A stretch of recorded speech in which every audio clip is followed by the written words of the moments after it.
I'm very good. Hello. If you've just come over from Instagram and it's your first time joining us, give us quite a few hand-waving emojis so we can see you.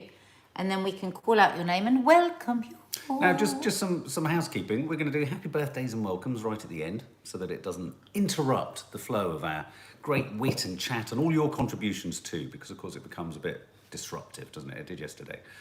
So let's say hello to Leanne H, Sharon Elston, Anne Henderson, Jennifer Kando, Martin Smith, May Boo, Lynn Sheard, Stuart G, Leanne H, Lynn, Sheard, we said that, Sharon Elston, Martin Smith, Steph Schultz, Cody Greenslade, Steph Schultz, JBJB, Sharon Elston, from Denise Toronto. Nelson Gale. JBJB's from Toronto. From Toronto. Hello, Hi. Toronto. Denise Nelson Gale, I hope you're feeling better. I hope you're feeling good. Denise Hayley Edwards. Hi, Maybu. April Hill. Gillian Barras. Elliot Gonzalez. Oh, God, I need to get some glasses. I can't Shelley Silver. April Hill. If you're new to the channel, Donna hit the Carkett. subscribe button, guys, and the notification bell so that you can always be alerted when we are going live. And we have this lovely new feature that YouTube's obviously introduced where if you've been a member for a certain period of time, when you give your first message at that membership marker, so like you've just hit 16 months, it'll say 16 months in green. I just want to say something right now. I'm going to put it out there really loudly and really proudly, and I'm just going to have to say it. I am so disappointed with the morning show. Oh my God, let me get my glasses. I just have to say it. Normally we review these things, react to these things. Oh my shiggity-doo-dah. Has anyone seen it? I mean, you might not have seen the first series, but I have to say the first series had a lot of charm about it because it was about the TV industry. It was about a sort of daytime TV company, and it's kind of relatable. Everyone related to it, but bloody hell. It's become a little bit TV by numbers. Darlings, it was awful. Wasn't good. It wasn't it? And we were saying Lee says, don't say that, I can't wait to watch it. there wasn't much for... We hi, couldn't- we Lee. couldn't- we I was couldn't with wait Lee to watch yesterday. it either. Did you see how good looking Lee looked? He looks just there in my astonishing. photo? Yeah, I know. I He's couldn't been say anything. moisturising his beard. He made me confused. Yeah. He does that to a lot of people. Yeah. Yeah, so we were saying how there wasn't much fuss and fanfare about this new series of See why. this one. And now we know why, because it's shit. And apparently it's the most expensive TV series ever made. Both Jennifer Aniston and Reese Witherspoon are reportedly on $2 million per episode each. Can I just say, what they've done with What this do you do show, with all that money? they've ironed out all of the natural stuff. They've made everyone hit their marks. I wonder if it's because of COVID. I wonder what everyone seems to be so straitjacketed in both dialogue, performance. No. It's just... It wasn't that, because they were all close enough to each other. They all hugged and hit. So they all had COVID tests. Can someone please watch one of the episodes and tell me how bad is the green screen? Hello, Dino. We are talking about the morning show with Jennifer Aniston. On Apple TV. We really enjoyed the first series and we're looking forward to the second series. And yesterday I said to Mark, I don't think I can watch anymore. I've got a fat crush on Billy Crudup. Which one's he? He's the kind of, he's the kind of dark-haired one who's Svengali. He's trying to get them all together. Have you? Yeah, there's something about him that's deeply, deeply charming me. Oh. I like the way his eyes do this. He kind of sits in a meter and goes... Oh, Robin, hello. This is my first time here. I've had the worst couple of days. It'd mean the world if you could say hi, Robin. Oh, 1, 2, hi, 3. Robin. Hi, Robin. Hi, Welcome. Robin. We like to be a little sort of like receptacle or area for you to just like forget things. Danny, first time watching. Hey, Hello, Danny. Oh, I Danny. could have sworn I've seen your name before. Welcome here, everybody. Jeanette Swift, very good question. For anyone who hasn't watched it, sorry, we'll get on to sort of more generalised stuff. What has changed from the first series? Very good question. It's as Nadia Jennifer's identified. overacting. Jennifer's overacting. It's Reese is overacting as well. And the supporting cast are all they've all been pushed away from the studio. They need to get it in the studio, Lee, and I think they need to be getting on with the stuff of telly, which everyone can kind of relate to and wants to see. But at the moment, all the characters are all in their own spaces, kind of indulging and talking There was a shit. scene that was so bad yesterday. God. I was screaming because it was causing me physical pain. Steve Carell was in it. I thought Steve Carell looked agonised by the scene. Oh, it was the worst scene I've ever seen. Oh, thanks. It was like Georgie. something out of Hello, Hello. No. I was expecting the Italian woman to say, I am the Madonna with the big boobies. But there you go. Does anyone remember Hello, Hello? I am the Madonna with the big boobies. Oh, hang on. 1 week on 16.8 and I've lost £6. Well, Sarah Jane. If you haven't seen, what time are we at? 5 minutes. Just above us now, you can click on it and check out Nadia's well, her first film about her 16/8. What do you call it? 16/8? 16/8 fasting. So you fast for 16 hours, eat No, for I know 8. what it is. I just wondered whether you call it 16 No, I'm by just 8. saying for people that didn't know. I know you know. Oh, right. Look, stand up. Show them how slim you are. Okay. It's unbelievable. Go over there. People can't see you. Look at him. He hasn't been able to wear this shirt for years. Lee, what do you think? Doesn't he look hot? And I've lost, well, at last You've count, lost weight. I've lost half a stone. Now, this isn't about losing weight. This is about feeling good in your head and your heart. But Well- also, this is a healthier way of eating, I think. Well, yeah. Well, basically, watch my film that I put up a couple of Which is days just it. ago. 16. Is it there then? How It do you will know be. it's there? Just above us right now, we can put something. Michelle will put something that's a card, which will say, go to it now. Literally. Above my head. Oh. Did you not know that? It's happening now. Oh, look. Lee says he very much likes your look, smart casual. So do I. He's really started himself up. He Lee, looks really, great. what we're getting to here is me and you need to head off somewhere, mate. I think you look lovely. You might think I look lovelier. Let's go off. Let's do something. Let's make this work. Skip into the poppy fields. Yeah, skip into the poppy fields. Is that a euphemism? Maybe. Paul Honeyman, guys, I love you all, but I'm struggling still with tears. Sorry if I'm not here for a bit. Thank you. Paul, sending you a lot. Can everyone send Paul a hug? A big hug. Big hug. Sorry, you're struggling. Sorry. Oh. Well, just know that you can, there's no obligation, and just know that you have a safe and kind and thoughtful community, there for you if you want to reach out to anyone. If anyone can reach out to Paul Honeyman and help, that would be lovely. And also, on that note, has anyone heard from Angela Locke? Does anyone know at all what has happened with Angela Locke? I keep trying to She's gone trace so and find quiet. her. We're a bit Really worried weird. about Yeah. her. I saw Louise Jones there. I couldn't quite catch your comment, but you said you haven't been about for a bit. I haven't been commenting for a bit. I hope you're okay. Oh, there it is. Louise Jones. Hi, Nadia. I'm not been commenting for a bit as my mental health's not been good, but I'm starting to feel me again. Oh, well, we're so glad, Louise. Do you know what? So many people are bloody struggling at the minute, aren't they? I think the collective hug that needs to go on, because it's just overwhelming. It's just non-stop scary news. And I mean, we might as well move into the petrol shortage. Well, hang on a minute, because just on that note, Brandon from London, UK says, I have fuel for sale, Nadia. No, you don't have to give up alcohol for 16 I was going to ask that. Can you just smell my fingers? Oh, petrol still. We've had our own little engagement with petrol and the petrol crisis this morning. In fact, it started last night as we were driving through London to pick someone up. And every single petrol station forecourt, the traffic jams spilling out onto the roads were ludicrous, weren't they? I mean, there were red lights everywhere, and there were police in central London. There were police vans guarding petrol stations, preventing people from running in and trying to use the pumps. Did you see that? Yeah, they did have them guarding empty closed petrol stations. So there was potentially looting of some form feared at petrol pumps. Claire Ross Reed, everyone's saying Claire Ross Reed a hug too. She's struggling too. It's a funny time. I mean, I think again the news flow is pretty negative, and as a country, it feels like we're kind of media we're scare. limping Thank around. you. There was a really good sorry, Mark's heard this because I already told him. Social psychologist who rang up on LBC today, and he said, "Don't call this panic buying. This is not panic buying. There are a set of circumstances that are going on that are making people think about what they need to do to keep their lives going in the way that they need to keep their lives going, i.e., you need to get to work, you need to get your kids to school, you need to get your elderly mother her meals. And whether we like it or not, even if the government are saying to us there are no problems and we have enough fuel, it's not in the petrol stations. So for people, for the man down the street, there is a shortage of fuel. Yes, there is some fuel somewhere, but there's no drivers to get the fuel to the petrol stations. Well, yeah, like I said to you, there might not be a fuel shortage for the country, but there's a fuel shortage for many families trying to get petrol from petrol stations because there's no fuel there. You know, how and where, it's semantics, isn't it? Why it's not there, Yeah. but there is a fuel shortage. But And I don't think people are buying out of greed or panic.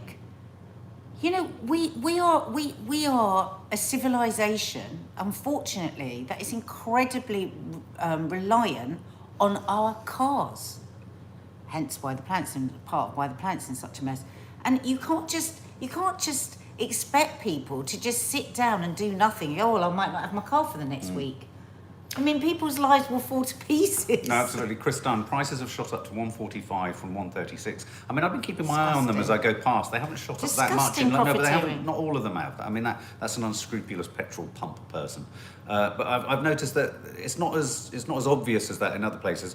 The £30 limit, Stuart G, that's happening in London. I saw that our local petrol stations got that. Yeah, that's what they should be doing everywhere, and that's a wise idea. But all the petrol stations around us have totally run out. Because the other thing about that, the £30 limit, is it will cut some of the traffic jams. Because the traffic jams, I mean, apparently South London has been gridlocked, Mark, like all the way along the Purley Way. Everyone, there was people ringing up, and there was a really compelling ambulance man that rang up actually and said that they had not been able to get petrol, and also he said he was on a blue light, totally stationary for half an hour because of the queues of people trying to get into the petrol station. Julie Frank says if people didn't panic buy, there wouldn't be a shortage. Just buy normally. Okay, I kind of have some sympathy with that idea. I mean, it's a difficult one, this.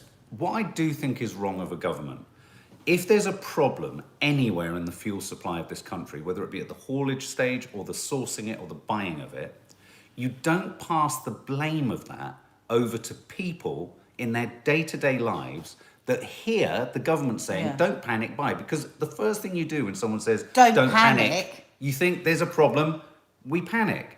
And I think it tells you a lot about this country and why we keep voting in this bunch of toffs. If we assume that we're wrong first rather than they are. They're wrong.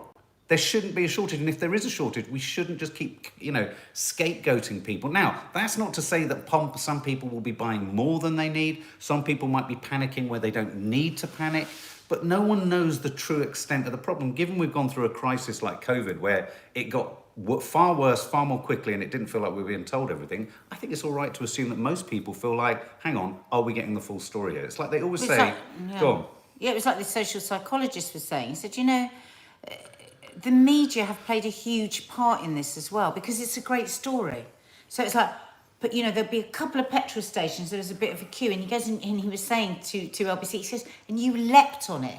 The media leapt on it. So people are sitting perfectly well at home and they say, Jeanette Swift, don't let the media report it. That's a good point. Yeah. God, there's people panic. Oh, shit. How am I going to get my kids to university? That's a good point, Jeanette. Because loads of people are taking their children back to university. I mean, Maddie's boyfriend heads off to university today. Yeah. Or whatever their personal story is. And they think, oh, God, I don't want to. I don't want to be part of this panic buying, but actually, how am I going to do X, Y, Z if I haven't got enough petrol? Yeah. Well, here's a small example. I mean, I went out today to run some errands and do things, and obviously on my list was see if I could get some petrol. And I wasn't in a state of panic, but I was thinking to myself, it's probably sensible to go and top up and be safe. Well, you only had about 20. No. I mean, and I just thought it's sensible just to go and pick up some more. Now, what I'm trying to say is I wasn't panicked.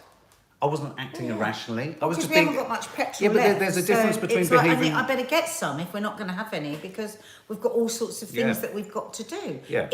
And this is what this social psychologist was saying. He said, people are making sensible decisions for their life. Now, so say you were to see someone at a petrol station and they're also filling up their jerry cans as well. Carol Haysmith saying, don't let people fill up cans as well, only their cars. Yeah, cans as well.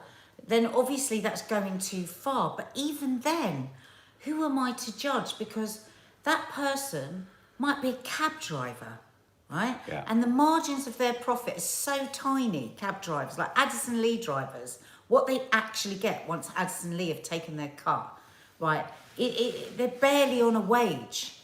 And if they're going to have to take a day or two out because they don't have petrol, and then they can't pay their rent or get their food for their kids, I can understand why they're getting their jerry cans. Couldn't for us, no, because that would be ridiculous, because we don't rely on petrol for our job. Yeah, Vicky Preston says, if you're not low on petrol, do not fill up this weekend.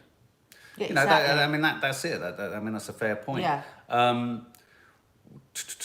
Anne Murray, what will the government do without their cars? Jeanette Swift, but you wouldn't have done that otherwise. If you're not... Sorry, Heidi Lawrence, we're now stuck because we haven't even got enough to get to the garage after spending all last night looking. Yeah. Well, that's the danger, is that you end up using petrol, charging around, trying to use trying to find petrol. Yeah, we were worried yesterday because we had to go and pick Kiki up, didn't we, from Camden? And it was like, oh, well, we'll get some somewhere in town. And it was just like, no, oh, no, oh, this one's closed. Oh, my God, look at the queue.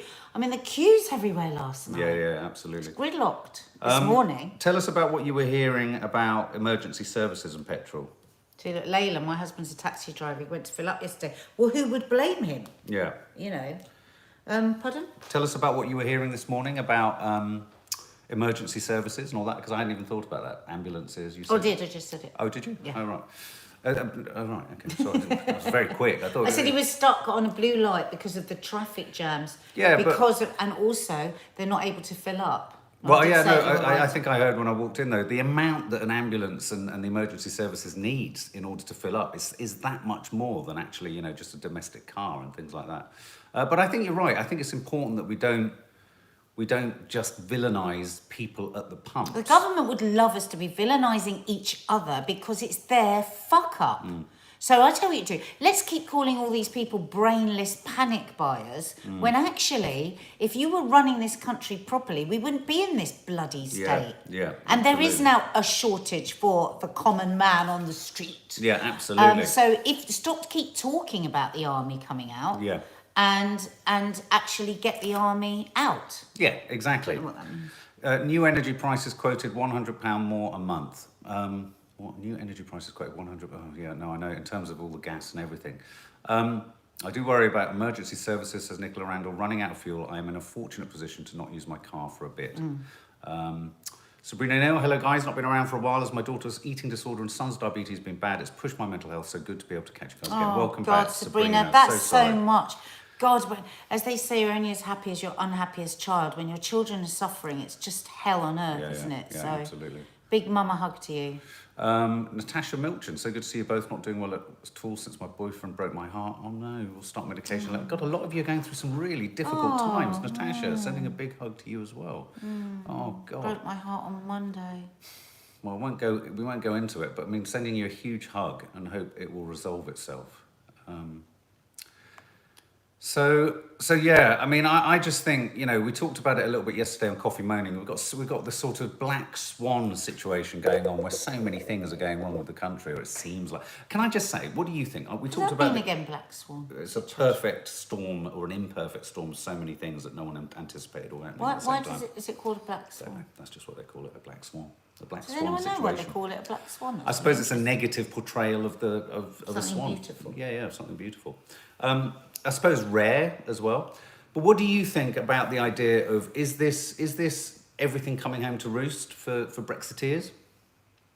Well, I don't want to say for Brexiteers because that sounds sort of. No, but I'd really like someone who voted for Brexit No, if they no, for I once don't- just said, I don't- this I could don't- be because of that. I don't think it's because of Brexiteers. I think it's this government. I think they lied to people about what Brexit was going to bring them. They Good lied. point. Yeah, good, So fair point. again, we're looking to the people when actually it's this little fucker, Mr. Kermit fucking Frog. But do we not The have more most responsibility to be a bit embarrassing more Prime Minister. interrogative of what we're told? Well, yeah and no. I do think that they lie to us every single day. And I think it's got to get to the point now. What I was hearing more on the radio today from just general people that we were talking to, people were starting to say things like, the government have to, because there seems to be no blame to the government whatsoever. It's great what they did with the vaccine, okay, and investing in that vaccine and all of that. But the money that they have wasted, I mean, let's never forget the millions upon millions that they wasted on the track and trace and giving their own friends and scratching their own backs and giving contracts to their mates and to companies that they were, you know, shareholders of. They're a joke. They're an absolute joke. And now we're in a situation, inflated fuel prices, no petrol on the bloody forecourts, you know, Gas bills universal going up. credit being cut by 20 quid a week. People are going to be hungry and cold and they're not going to be able to drive. We've got to start saying, what the fuck is going on, guys? Keep telling us everything's fine. Yeah, but what about Kermit the Frog? The gas prices haven't gone up in Spain. I heard somebody No, talking I know. yesterday. But what about Kermit and then the Frog? Kermit the Frog at the U. I mean, When in doubt, quote the Muppets. He's embarrassing. He's embarrassing us in this country. We are an embarrassment, and they need to get it sorted out. What was the name of the LBC Oh, God, presenter it was last so night? funny He was last so night. good, wasn't he? He was so funny. The most brilliant caller I've ever heard rang up the station and just did a sort of debrief of Boris's speech yesterday, and he was great, wasn't he? Because he was a public school boy himself. But what did he call the kind of public school he was? A downgrade public school or something. But anyway, the thing is, and he was like, you know, he was dead northern, and he just tore Boris's speech to pieces in a very kind and very sort of sweet way. You know, he was translating the Latin and Greek that Boris had used in this speech yesterday. In his speech yesterday, he was like, why was he speaking Latin and Greek, and then why did he descend into using Kermit the Frog analogies? Can I just quote Hannah here? The world, globally. Hannah says, why should we tiptoe around the fact that Brexit is a disaster? I agree. Why should we? If this isn't what Brexiteers voted for, then why aren't they as outraged that they were lied to? I think because no one will admit they're wrong. Because I think, right, I'm always really concerned about saying you were wrong, because I don't, like, when Brexit went through, people that I know that were voting for Brexit, that had voted for Brexit, friends of mine, I thought were really distasteful in the way that they were going, there, see, told, you know, all this sort of stuff. Totally agreed, Tim Reid. We are Remainers, we were Remainers, but once Brexit was gone through, we wanted Brexit to work. We don't want to sound like... There's no Schadenfreude. Yeah, we don't want to sound like, oh, I told you so. I don't want that, I told you so. Because nobody really knew it was going to be this bad. No. I agree. But it's interesting, and I do get frustrated. It's interesting when you look at all of the newspapers and all of our media outlets, most of which, not all, but most of which supported the Brexit programme, if you like. And none of them are aligning or assigning any of what's going wrong here to any of the potentials of Brexit. It's all about something. Apparently, the crisis we're in is due to a high number of haulage drivers retiring. I mean, come on. We're not stupid. And they were told us that gas prices had gone up, you know, all over the world. When the rest of Europe, they had lots of people phoning in yesterday. They said their gas prices haven't gone up. Okay. Natasha, my boyfriend, voted for breakfast, and he says now Brexit. And I voted for breakfast. And he says now he regrets it massively. We had huge rows about it at the time. I hadn't thought of that dynamic. The couples that like voted differently. Do you know what? Big shout out to Natasha's boyfriend who admitted he was wrong. Yeah. But if I'm honest, when I thought Brexit could work for us, and when there was that sort of pink cloud moment before COVID kicked in, and we were like, okay, well, we're out. I was like, okay, well, how do we make this work? Perhaps there's a way. If Dominic Cummings, the mastermind behind this, looks at the situation as he does now and says, this is not the Brexit I was campaigning for, there are many types of Brexit, as Theresa May kept telling us. And it looks like Boris isn't in control of the Brexit he negotiated. No, he's not. He doesn't know what the Brexit is. I think there's a couple of people asked me there about, listen, I want us to hold the architects of Brexit accountable, not the individuals that voted for it. Because I understand why people might feel embarrassed now with the state that we're in, and I don't think pointing fingers again, no, does anything. But the people at the top that voted this, because actually they wanted to line their own pockets, and actually it was going to make them wealthier, and it was going to be better for them. And we always knew that it was going to be harder on the people that earned, you know, that were on lower wages. And here we are. You know, the people that are going to suffer the most this year are people that were already on lower wages. Tim Reid says, where's the opposition, Tim? No, it's not fucking here. Did anyone hear Angela Rayner the other day? Listen to Angela Rayner in Question. It's not called Question Time. What is it? Prime Minister's Questions. She was challenging Dominic Raab. Oh my God, she was fantastic. She was absolutely brilliant. And in fact, commentators were saying that Keir Starmer's a bit of an idiot for letting her do it, because she just wipes the floor with Keir Starmer. She's fascinating. I want her to be the next leader of the Labour Party. It's such a tough child, did you know? Yeah, she did, yeah. No, and she had a child at 15. She's an amazing... There's a big profile of her, I think. Yeah, I'm going to settle down and read that. I think she's a brilliant... Keir Starmer is as much use as a fucking chocolate teapot.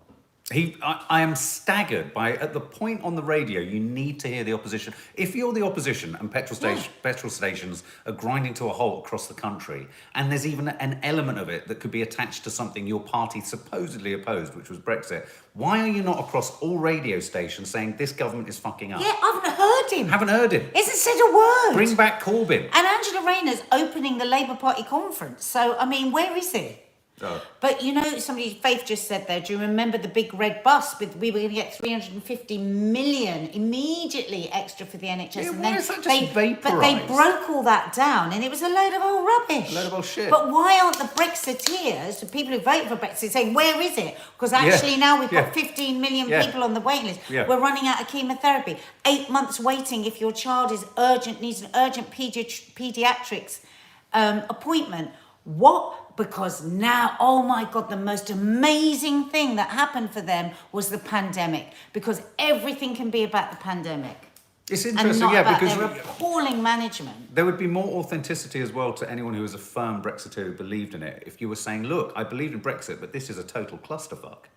Come on, do it properly. Antonio Schwartz Do says it he's probably in properly. a queue for petrol. Yeah, you Well, he should be phoning the Possibly, radio yeah. stations like other people are. I mean, he's not even phoning a radio station. Who's his personal assistant? Why is he Oh not? my Why is he not God. talking I'm to the wondering right if people? he's very, very shy. Yeah, maybe he has social anxiety. Because we just don't see him. I mean, he's all right. I mean, he's had to isolate about 10 times. Yeah, but he's all right in the House of Commons. But when he's out in the real world, he never says anything. He doesn't. He never pops up at the right time. Well, anyway, let's move on from moving that. on. Well, look, let's have something. Should we have something a well, little bit just fun as a for a minute? because we're going to get to fun for the end. Okay. Just as a sort of remembrance. Obviously, we talked a lot about Sabina Nessa yesterday. I got very defensive of your comments about all men being potential rapists and that being a sort of survival mechanism or coping mechanism for a lot of young women in modern day Britain. Let's call it that. But Sabina Nessa, there was a vigil last night, and the word vigil for me is curious because, you know, Heartbroken Sister spoke out as hundreds of Londoners gather. And isn't it interesting? I was just reminded when I saw the word vigil that the last vigil was broken up in that most unceremonious of fashions. Do you remember? Yeah. And you sort of left thinking, Sarah Everard. I thought we were going to learn lessons from that. And when you told me yesterday, which I talked about yesterday in yesterday's Coffee Moaning, that there had been something like 73 other deaths of women since Sarah Everard. Since Sarah Everard, where a male was the main Yeah. suspect. Yeah. So, you know, nothing's changed. Nothing's changed. And it's like, you know, I got very cross at work yesterday talking about this behind the scenes, you know. I'm really sick and tired of women being asked what we're going to do. We don't know what we're going to do. Yeah, why do we we don't have to do fucking anything? know. We have to retrofit our lives every single day to keep ourselves safe. We are sick and tired and exhausted with keeping ourselves safe. How are men going to help us? You know, how are we going to stand up to other men that think it's all right to make the most terrible jokes? You know, when you think of all the leeriness that goes on, and I do think it starts at grassroots. We've got to change things fundamentally. We were talking yesterday about this campaign to make dick pics, unsolicited non-consensual dick pics, a crime. Of course it must be a crime. Yes. You know, I Of course said it is. yesterday, there are girls every day across the country in every single school getting dick pics just airdropped onto their phone. You're in double maths and you get a dick pic. And you know what? They've become desensitized to it. And they're just like, and what that is their very first experience of non-consensual sex. It's flashing. And It's tech everybody has flashing. to laugh about it. It is flashing. Yeah. And I can't remember whether I said this on the show yesterday or whether I said it backstage, but when I think of the very first time I saw somebody flash at me, I was so horrified. It was on a bus. I was so disgusted. I was scared to my very core. I'm like 3 chairs behind him, or 2 maybe, you know, the old-fashioned buses. And he's masturbating and then he's, you know, everything. And then the second time I saw it, I was like really horrified. The third time I got flashed at, I was like really horrified. Fourth time I was flashed at, I was like, oh God, what's wrong with men? Desensitized, right? So imagine if you're just regularly getting a dick pic sent to you at school. Well, how could anyone oppose that concept that should be criminalised? I mean, Well, I think there's just a movement to do it. It probably will, but Well, no, I certainly no suppose- one yesterday was against that. Oh, I see. Okay, right. But you know, I think people might say, what's this got to do with Sabina? And we don't know if the crimes against Sabina was a sexual one, but we're just talking about the general violence from men towards women, right? And I think that we have got to not shy away and say, this is such an impossible problem, there's nothing we can do about it. We've got to kill. And it's men and women together, good men and women together, that we are very, very powerful if we pull together and do something. So if you're in your workplace and somebody goes, oh, I'm starved, oh, I don't know what to put in my sandwich, oh, I could give you a sandwich, I don't want to say the word, which somebody was talking about yesterday, and everyone goes, no. I said, I want the good men in the room to go, sorry, mate, do you mind not doing that? Only I've got daughters, only I've got a mother, only I've got a sister, only I've got a grandmother. And I would be hugely offended if you said that with any of them in the room. Well, I mean, also, just to acknowledge, a lot of women in yesterday's live were sharing their own very distressing experiences and encounters, and just low-level as well as high-level experiences that you'd had. And, you know, as Zoe says here, I completely agree about what you're saying, Nads, that we have to be aware of all men because we don't know which ones will attack us. I'm so bloody sick of living in fear. Well, so am I, Zoe, and that's why I always try and speak up about it. I mean, I have to be much more muted than I want to be on Loose Women. But I'm very, very angry, and people don't want me to be angry, but I am angry. It's like yesterday in the meeting before Loose Women, I was really angry, but you could feel everyone going, oh God, she's a bit too angry. Well, you then get dismissed, don't you? I'm furious. Yeah. I'm fucking furious with all the stories that I hear every day and the stories that I'm hearing from my children. And I'm also furious because I've been triggered to the fury I should have had when I was a young woman and didn't because I was desensitized. And I'm angry now for my daughters and your daughters and for you and for all the people on here and for all the women and for the good men who see their daughters and their wives and their mothers and their grandmothers being afraid. And what are we going to do? We've got to get more fucking angry.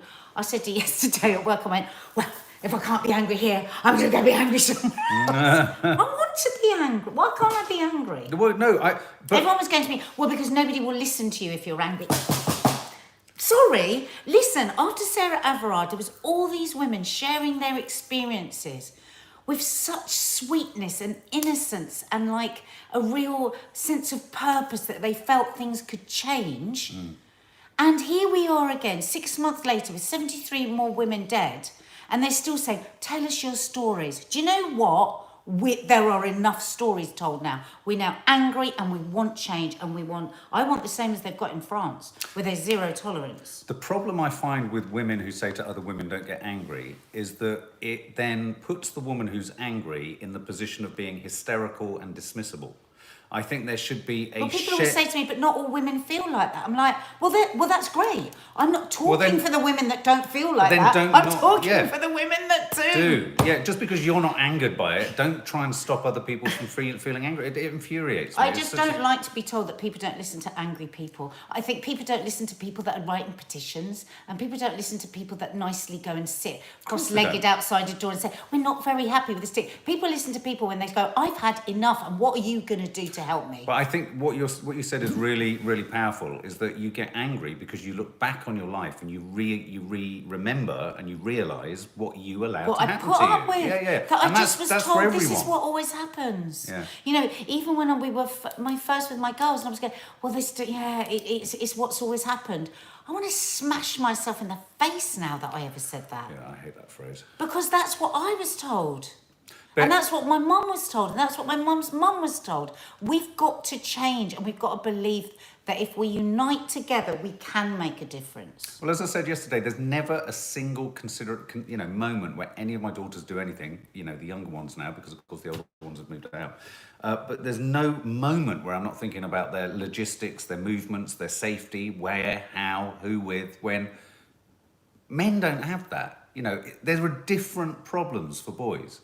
But, you know, this low-level constant fear, as bare-voiced Jenny Ella Cook says, we are living in fear of potential predators daily. Thank you. Daily. We're always doing, what's that called? Not a checklist, but when you're doing a list for, you know, when you're filming, you have to do that. Yeah, checklist. No, it's like a health and safety, but it's not, that's something else. Oh, God, what is it called? Hazard assessment. A hazard assessment. Yeah. We're constantly running a hazard assessment form in our But can I actually say something? The hazard assessments you have to do for broadcasting, if you tried to do them to cater for this, you wouldn't be able to successfully fill it in. No. You couldn't guarantee the safety. We couldn't be insured. You couldn't guarantee the I'm safety. Going to try and get risk assessment. I'm going to try and get insured For being a woman. That's a good idea. Every woman I'm going to should... ring every insurance company and say, can you insure me for being a woman? There you go. They're going to go, it's impossible. It's totally impossible. How can we insure you? Everywhere you go, even in your own home, you're in fucking danger. Someone somewhere, this is What really insurance important. company wants to insure No, me but that's for a just great simply campaign. being a woman? That's a great campaign. Is there anyone bold enough to set up an insurance policy to protect women for being women? It's a great idea. I'm going to do that as a rant on Someone Instagram. somewhere, being nice is a psychological way of hobbling Thank women you. and Oh, disempowering I them. love that, someone saying. I And- need to write that down. And it happens often from other women to women. And I want to know Don't be why. angry. I don't No know one what- will listen to you. I want to know why that is. Actually, I think I'm quite engaging when I'm angry, actually. Yeah. Well, I mean, I would say that. I get scared. But no, do you know what I mean, though? I do think it's so odd. It's like with left-wing politics, they all turn on each other and beat each other up. It's like, why Well, Me Too criticise other says women? you can insure against anything, literally anything. Should we ring up a few Well, insurance let's companies? make a We'll huge film it. campaign. Hello, I'd like to insure myself as a woman. Yeah. I'd like to insure against. Oh, this is me into having Faye any- Gargaro. They will insure you. They just won't pay out if something was taken.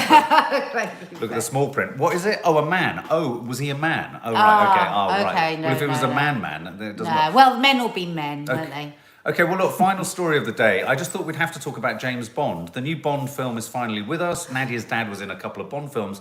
But Bond hit the news this week for a very, very odd reason. Or a surprise, maybe surprising reason, maybe not surprising to some. Does anyone know why? Why do you think I might have honed in on Bond this week? Yes, Daniel Craig's going. Yes, he as you saw on the Popcorn Junkies, he had a very sad departure to his cast and crew. I believed him. I think we believed him. It was a nice message. But why do you think Bond? I didn't believe him. Why do you think Bond hit the news this week? I don't know. Had anyone seen it pivoted around the no, it's not about any gender, though that's part of it. It was around the new director, the director of the new film, who was obviously brought on board.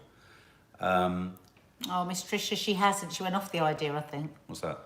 Has Kiki done her mural on the wall? Trisha's desperate for another green-fingered hat. Steph Schultz, Daniel Craig smiled on Graham. He didn't. No, she's saying, is that why he's in the news? Oh, I was going to say, I thought that's a bit He's too retiring to ridiculous. Ireland. No, here's the thing, right? So the director of the current Bond movie, Kerry Fukunaga, he was brought in to replace, wasn't it, Danny Boyle or whoever left it. He was also the creator behind True Detective. I'm getting to the story. He said Bond was a rapist. It's a big... Who said that? The director of the current... He said Sean Connery's iteration of Bond was a rapist and quotes the scenes in which he essentially forces a woman in one of the films to have sex. And you start to unpack this and you look back and you begin to realise that, yes, something I know, lighthearted and all this kind of stuff, it's meant to be camp. But actually, there's quite a sinister undertone to the masculinity. And that's why I do genuinely think, whilst I'm not overly excited about this new film, I think the fact that, oh God, what's her name from Phoebe Waller-Bridge, the fact that she's been brought in, the fact that there is for a moment in this new film a female 007, I think, you know, in some regards, whilst James Bond himself should be a bloke, because that's the character, I just thought it was an interesting thing to look back at in this Me Too era. Diane Sylvester, now I know why I hate Nikki. Bond. Yeah, so when you go back, but listen to this. When Roald Dahl wrote the script to You Only Live Twice, this line was in the film. Why do Chinese girls taste so different from the others? Sean Connery's Bond says to his love interest. Oh my God. Played by Tsai Chen, adding, like Peking duck is different from Russian caviar, but I love them both. Oh. His attitude to lesbians was more straightforward. They were either to be killed or cured. I mean, apparently you unpack Sean Connery's Bond. It's not Sean Connery's fault. But the thing is, you can't, you know, if we go back and I'm not for going back, looking retrospectively at how we behaved, because we have come on so far and these things wouldn't be allowed, and we have it is that consciousness era, of yeah. them. You know, it's like I hate when we get punished for laughing about things that were perfectly acceptable before, because we wouldn't laugh at them. No, now. but I'm a huge believer of that, and especially around Bond. But I was But shocked. it's very I was shocked on so many that levels. we didn't know that was being subliminally given No, to exactly. us. That's subliminal Yeah. misogyny. But I was also, I can't remember the exact film. Was it Pussy Galore or one of the films where he essentially pushes the female character into a sauna. She says, no, don't. And he says, no, basically, I'll make you. It's a clear rape. It's a clear scene of rape. And I just thought it was really interesting that Harry Fukunaga, the director of today's film, is flagging this up in the press push for the new Bond. I don't know whether what he's trying to position is we are going to see a huge restoration of what Bond is. But I just thought it was a curious... I wondered whether the broccoli Bond publicity machine were grateful that the director of the current one basically drew our attention to that. Sorry, I'm just looking at Toffee. She's doing something very strange. What, like what? Are you all right, darling? Oh, she's licking repeatedly. No, but in an obsessive way, like a psychological problem. Stroke her. I think she might have licked something. But she hasn't been anywhere. No, but maybe she's just eating something. Maybe she's just chewing something. She's fine. She's just walking around, just wagging her tail. She was going like this. Maybe she's just... I think she's probably... No, she's got... Yeah. What you do? She got honey or something. She's got something. She's licking her nose. Anyway, guys, it was just a thought. It's just a thought. You know, Bond was a bastard. That's all. Retrospecting judging of films as dodgy territory, so many things would be cancelled. No, I agree, and I think sometimes you just keep them as a kind of example. As an example of how we've moved on, but we still have, going back to my ranting earlier, we've got so much further to go, haven't we? Oh yeah. We're now, the dick pic thing actually means we're in a much worse state than I was actually when I was growing up, and it was the occasional flasher on a bus. Yeah, exactly. You know, so... Okay, so much work to be done. Okay, well, we're going to scoot off, guys. Don Tots 100, your son Sam is 14 years. Happy birthday. Happy birthday to you. Happy birthday to you. Happy birthday, dear Sam. Happy birthday to you. Guys, Can you hit the like button? There's only 161 of you. Wow. Hit the like. There's hundreds and hundreds of you here. So if you've liked spending the last 40 minutes or so with us, just hit the like button. Don't forget to hit the subscribe button and the notification bell. And if you want to know a bit about my 16/8, well, actually, Mark's been on it as well, fasting that I'm actually doing because of my high cholesterol, and the doctor said I've got to lose a bit of weight because I think I look rather fantastic. I don't want to lose any weight, but I do need to because the doctor said, and so I've gone back to 16/8 that you all have heard me talk about over the years. Every time, it's the best way, and I lose my way with it, but it is the best way. And every week or so, oh no, me too, poor you. Every week or so, I'm going to do a sort of follow-up film with our progress and what food to eat and all that sort of thing. So. And a number of you were asking where Confessions was this week. There has been a lot of disruption to that, but it was mainly because of I couldn't stop coughing. We couldn't do it with the cough every 2 minutes. So it's been recorded this weekend and landing on Monday. And go over to the Popcorn Junkies Instagram account with your chance to win 2 cinema tickets. Oh yeah. Oh, also today at 4:00 is the Members Live, and it's our first Members Live where we're going to give you the lottery question, and one person who gets the question right will win a film, personalised film from Mark and I, to either you or a friend or for any occasion. Yeah, so we're excited about that. We think that's a nice prize. Now, the way that's going to work is we're going to be doing a live at 4:00 today. In that live, there will be a question asked, but the answers need to be posted after the live has finished. It's a really important point. It's, the lottery can only happen, Michelle can only do the lottery properly if she has the comments and the answers. Even if you've answered them in the live chat, you have to answer them. We'll say this again at 4. You have to answer them and place them beneath the film once it's finally uploaded after being live. Once you've done that, all the names will go after a period of time so that people who miss the live also have a chance to compete for the message. It's not just for people at the live. And then on Sunday, sorry, this is all members chat. I'm going to sing happy birthday to Elizabeth and Celine after this. To the members, we are doing a live Sunday show tomorrow at 11 o'clock, is it? 11 o'clock, and we are doing a nice surprise giveaway. A little treat. But for that, you do have to be at the live, do you? No, it's going to be the same thing. You can be there to hear the question, but only if you post the answer up. It's the only... Otherwise, we get into a situation where Michelle can't be sure she's got every name of everyone from the live chat. So even if you answer it in the live, make sure you go to the film afterwards once it's uploaded and put the answer beneath, and that way you'll be in with a chance. Miss One Tricia loves green fingertails so much. Another one is coming. There you go. She And I needs think cheering up. Another one is coming, I promise you. It's very, very, very soon coming out of the machine that goes... Yeah, and coffee moaning tomorrow, Faith. And as I say, Popcorn Junkies, the competition is open on the Popcorn Junkies until tomorrow night, midnight. If you can identify from which film that still is from, and you pop the answer, nominate 2 other people, hashtag Popcorn Junkies, and follow the Popcorn Junkies Instagram account, you will also go into a lottery that Michelle does on Sunday evening, Monday morning. Oh my God, we're just giving. Yeah, there you go. So Elizabeth, happy birthday to you. Happy birthday to you. Happy birthday, dear Elizabeth Gordon. Oh, Elizabeth Gordon. Happy birthday to you. And Celine, we missed her 70th. Oh, Happy birthday to Celine. you. Happy birthday to you. Happy birthday, dear Celine. Happy birthday to you. And Tim Reed, podcast being listened to. Don't you fret. Guys, stay safe and see you on the other side, as they say. Oh, and Nads, you like magicians, don't you? No.